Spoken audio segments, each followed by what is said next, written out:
दोस्तों मैं आज हमारे सोसर में जहाँ मैं रहता हूँ वहाँ पर एक बड़ी कवित्री आई हुई हैं जो कि अच्छे नज़्म कुछ अच्छी कविताएं सुनाती हैं, जिन्होंने दोस्तों जी न्यूज़ में और आपने तारक मेहता का जो उल्टा चश्मा देखा होगा जिसमें जो लोढ़ा जी जो हैं एक कवि, उनके शो में भी उन्होंने अपनी कविताएं सुनाई हैं।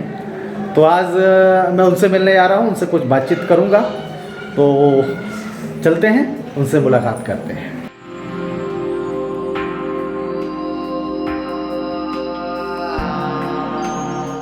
दोस्तों काफ़ी देर से मैं इंतज़ार कर रहा हूँ और अभी तक जिनसे मिलना था वो आई नहीं। यहाँ पे रास्ता जो है थोड़ी सी गड़बड़ है, उसके कारण वो शायद फंस गए हैं। देखते हैं, जब भी आते हैं हमारी जो कवित्री है लता शबनम जी, उनसे मुलाकात करते हैं। तो दोस्तों आज सुबह से जो प्लानिंग मेरी थी, आज वो शायद वो प्लानिंग पूरी हो गई। जिन लोगों से मैं मिलने वाला था, जानी मानी कवित्री लता शबनम जी और उनका जो परिवार है जो आप देख रहे हैं, वो दोनों बेटे हैं, वो भी हमारे बीच में हैं और वो दोनों भी ख़ास हैं। अब ख़ास क्यों है उसके लिए आप ये वीडियो आप पूरा देखेंगे तो आपको आगे पता चलेगा। तो आप हमारे दर्शकों से कुछ कहना चाहेंगी? जी ये बहुत बड़ा स्थान है जहां मैं आई हूं, मेरे सौभाग्य है। सौंसर की धरती पर मैं पहुंची हूं। काजल बानी कहते हैं, सॉरी। तो भाई साहब मुझसे मिले और मुझे आग्रह किया, तो मैं भी किसी कारणवश यहाँ पहुँच चुकी थी आपके काजल बानी में। तो मैं अपना सौभाग्य मानती हूँ कि ऐसे स्थान में आकर के और इस चैनल के माध्यम से मैं एक छोटी सी कविता की सिर्फ 2 लाइन जी जो मोहब्बत की करती हैं लता शबनम जी, जो हमारे बीच बालाघाट मध्य प्रदेश नहीं, बालाघाट मध्य प्रदेश और महाराष्ट्र की सीमा पे है जी। सीधे सीधे मैं एक गजल आप तक पहुंचाना चाहती हूँ, सुनिएगा। ये सोच मत के दिल में तेरा प्यार नहीं है, ये सोच मत के दिल में तेरा प्यार नहीं है। बता दीजिए। और बाकी दर्शकों से बताना चाहूँगा, यदि आप पूरी जो कविता है या इनका जो हमारे बीच में जो चर्चा होगी, साक्षात्कार होगा, वो उसके लिए आप बी लव बाबा साहब सर्च कीजिएगा यूट्यूब में या WLBS, तो आप वहाँ पे आप पूरी हमारी जो चर्चा सुन सकेंगे। क्या नाम है आपका? जी मैं आदित्य रंगारे लिखता हूँ और सर के माध्यम से आज मुझे इस चैनल से जुड़ने का सौभाग्य प्राप्त हो रहा है। इसके लिए आप सभी लोगों का धन्यवाद। आदित्य भाई आप गाना बहुत अच्छा गाते हो। उस दिन मैंने आपका सुना कि आप गज़ल गुनगुना रहे थे जगजीत सिंह का। जी जी बहुत ज़बरदस्त। उसकी 2 लाइन हमारे दर्शकों को सुनाएं तो थोड़ा मज़ा आ जाएगा। जी मैं जगजीत सिंह जी का बहुत पहले से फ़ैन रहा हूँ और उनकी गज़लों का मेरे लाइफ में बहुत इम्पोर्टेंस रहा है। तो 2 लाइनें मैं आप सभी दर्शकों के बीच में बोलना चाहता हूँ। आशा करता हूँ आप लोगों को पसंद आएगी।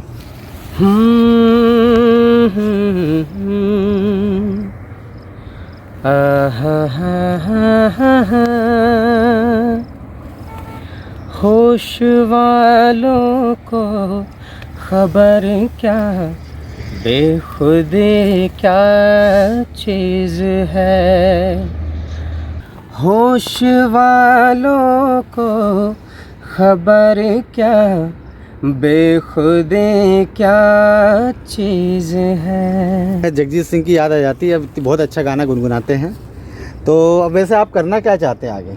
जी फ़िलहाल तो मैं PSC की प्रिपरेशन कर रहा हूँ, लेकिन मैं ज़रूर चाहूँगा कि गायकी के क्षेत्र में जैसे मेरी मम्मी जी उन्होंने जिस तरीके से नाम कमाया है, मैं चाहूँ कि उनके जैसा मैं नाम कमाऊँ। मम्मी जो है जी न्यूज़ में और भी बड़े बड़े शो में जा चुकी हैं जी, जैसे तारक मेहता का जो उल्टा चश्मा में जो शैलेश लोढ़ा जी हैं जी, उनके संचालन में उन्होंने कविताएं सुनाई हैं। जी जी। तो आप भी ऐसा कुछ सोचते होंगे जब आपको पता चला कि आपकी मम्मी इतने बड़े बड़े शो में जाती हैं, तो आपको कैसा फील होता है? जी मुझे बहुत बहुत बहुत अच्छा लगता है और यूट्यूब में उनके बारे में सुन के और जब लोग उनके बारे में बोलते हैं कि आपकी मम्मी जी से हमने सेल्फी ली, हमने फ़ोटो खिंचाई, तो सुन के बहुत प्राउड फील होता है कि हमारे घर से हमारी मम्मी जी को इतने सारे लोग जानते हैं और मैं चाहता हूँ कि मैं भी जो है उन्हीं के मार्गदर्शन में उन्हीं की तरह जो है नाम कमाऊँ। आज मैं जो आपसे मिल रहा हूँ वो भी आपकी मम्मी जी के कारण। जी बिल्कुल बिल्कुल। मैं घर पे था तो दोस्तों मैंने बुद्ध विहार में वंदना होती है रोज़ शाम को 7:30 बजे, तो उसके बाद में कुछ नज़्म कुछ कविताएं जब मैंने सुन रहा था तो मुझे ऐसा लग रहा था कहीं रिकॉर्डेड बज रहा है। तो मैं अचानक घर से ऐसे ही निकल गया, फिर जाकर देखा कि बुद्ध विहार में महिलाएं बैठी है और वहाँ पर वो लता शबनम जी जिनसे आप अभी मिलेंगे, वो वहाँ कविताएं गा रही थी, कुछ नज़्म पढ़ रही थी। तो मैं देख के बहुत आश्चर्यचकित हुआ कि कभी कभी क्या बड़े कलाकारों से मिलने के लिए बहुत दूर तक जाना पड़ता है, लेकिन जब वो वहीं पे मुझे मिली तो मैंने उनसे कहा कि आप हमारे चैनल में एक बार वक्त दीजिए। और आज 11 बजे की बात हुई थी, लेकिन अभी बज गए हैं दिन के 1। बहुत ही हम दूर दराज एक पहाड़ी में आए हैं, काजलवानी में।